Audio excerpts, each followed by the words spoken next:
Bismillahirrahmanirrahim. Assalamualaikum warahmatullahi wabarakatuh. Selamat pagi teman-teman. Salam sehat dan sukses selalu. Pada video kali ini kita akan membahas mengenai perawatan DOC, karena banyak teman-teman yang masih sering ada pertanyaan, saya lihat di grup-grup itu, kenapa DOC saya kok banyak yang mati dalam masa brooding. Jadi ini adalah DOC saya, dan DOC ini berasal dari saya beli DOC dari tempat teman-teman peternak yang lain. Yang ini berasal dari saya beli telur tetas dari tempat teman-teman yang lain juga. Dan yang ini juga, yang ini DOC Bangkok, saya beli juga dari tempat teman-teman ternak kita. Jadi ini pagi ini pakannya belum saya kasih makan, karena kebenaran pakannya itu habis.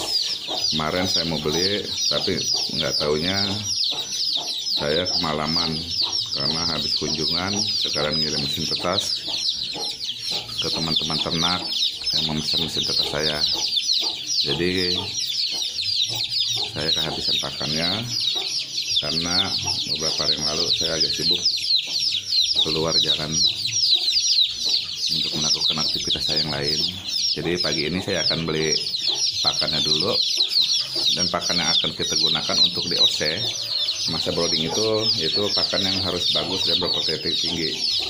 Mungkin teman-teman juga dan kawan-kawan ternak yang lain sudah tahu pakan yang cocok untuk DOC.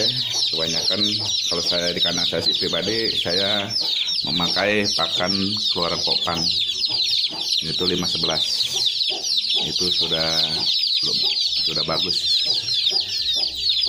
Ya, mungkin teman-teman juga banyak yang pakai, karena masa brooding ini adalah masa yang paling penting untuk pertumbuhan ayam ke depannya. Bila masa broodingnya gagal, maka nanti ayam akan banyak trouble, akan lama besarnya. Oke, kita akan lanjut dan akan kita pergi ke toko pakan. Kita akan berangkat beli pakannya pakai motor aja, karena saya akan beli hanya satu karung, dan lokasinya pun tak jauh dari rumah, hanya sekitar 10 menit naik motor.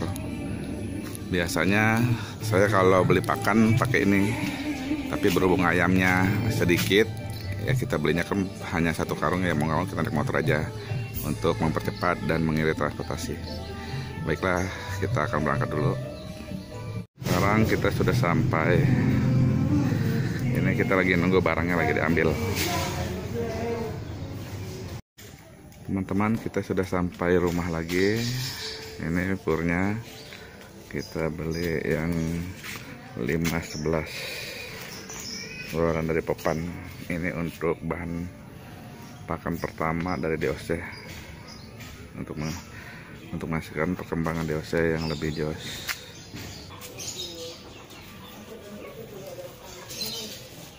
Ini teman-teman, purnya 511, lumayan cukup halus dan tidak terlalu kasar, dan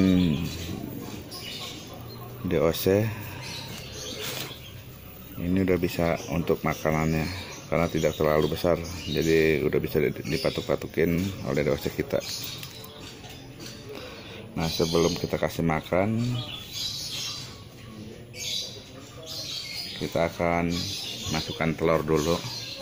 Ini adalah telur ayam Bangkok yang kemarin saya ambil di tempat rekan kita, yang kebetulan dia mempunyai mesin tetas.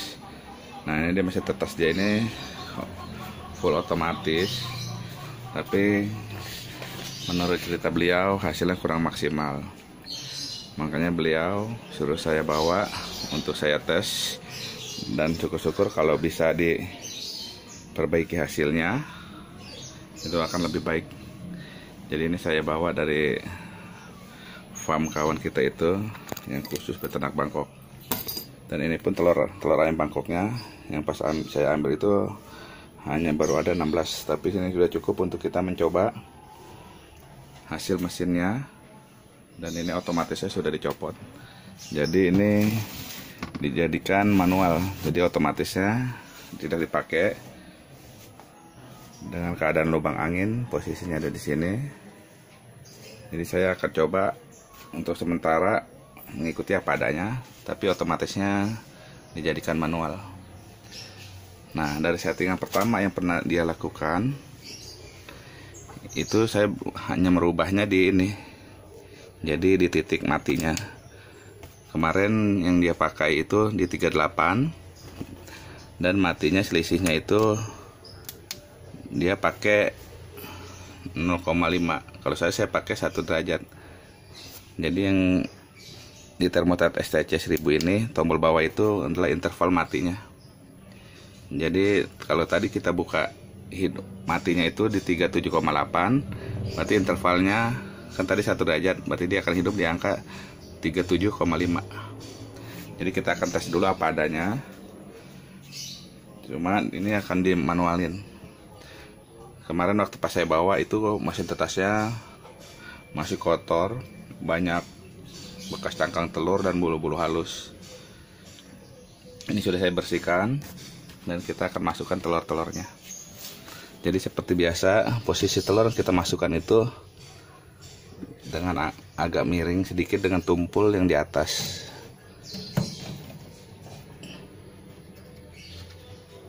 Jadi kita akan masukkan dulu dan akan kita amati hasilnya nanti dengan kita tanpa merubah jarak lampu. Dan ini jadi kita apa adanya aja bawaan dia dulu, hanya otomatisnya sudah tidak dipakai, dijadikan manual. Karena saya pribadi, saya itu lebih yakin ke penetasan mesin secara manual. Saya tidak pernah pakai mesin yang otomatis dan tidak minat sama sekali.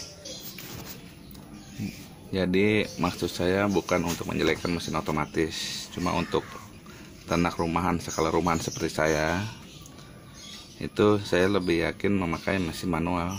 Karena untuk indukan 50-100 itu rasanya masih cukup kita menggunakan mesin manual. Jadi kalau emang rekan-rekan merasa lebih praktis yang otomatis, ya silahkan aja, monggo. Tapi saya sudah banyak mendapat keluhan dari teman-teman yang belinya otomatis, dan akhirnya setelah saya datang dan saya betulin, itu otomatisnya saya matikan, saya jadikan manual. Alhamdulillah hasilnya bagus. Jadi ini untuk sementara jarak lampunya pun saya tidak ubah dulu, kita mau ngeliatnya sampai akhir nanti. Kalau memang nanti masih belum berhasil, saya akan mengubah dari lubang angin dan jarak lampu juga.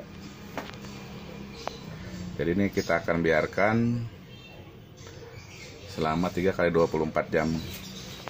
Nanti baru kita balik, sekalian kita teropong fertil tidaknya. Jadi masing-masing teknik silahkan, saya tidak melarang dan tidak menjelekkan teknik lain yang pakai mesin otomatis. Cuma kalau saya pribadi, saya lebih yakin balik secara manual. Mengenai repot atau tidaknya itu tergantung pribadi masing-masing.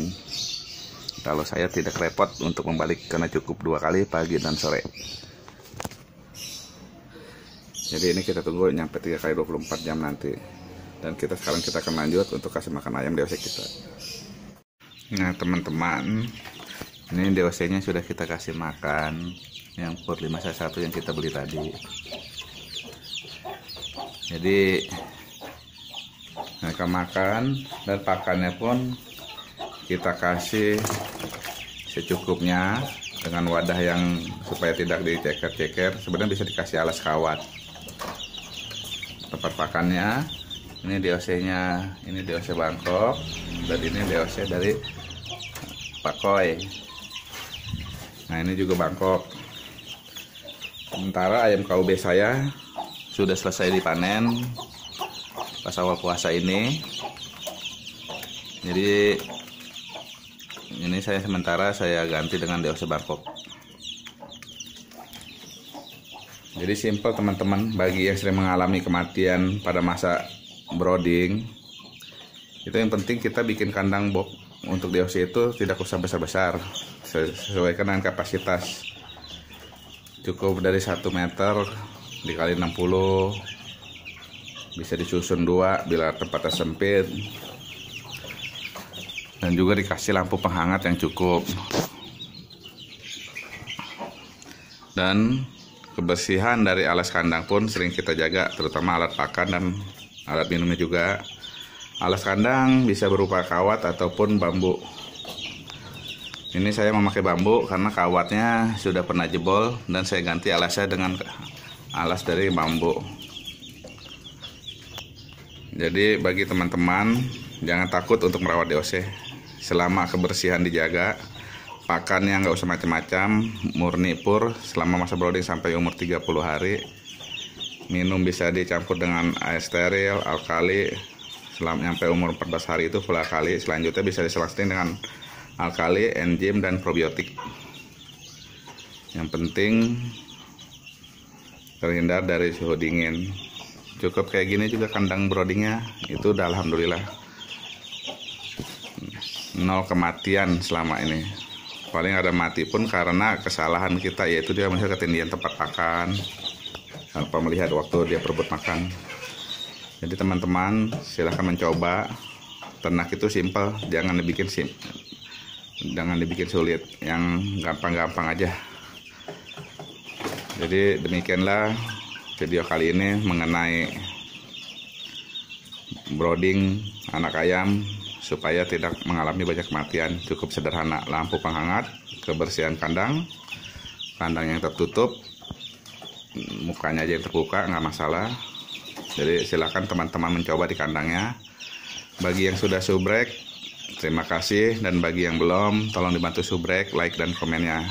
Akhir kata saya mengucapkan assalamualaikum warahmatullahi wabarakatuh.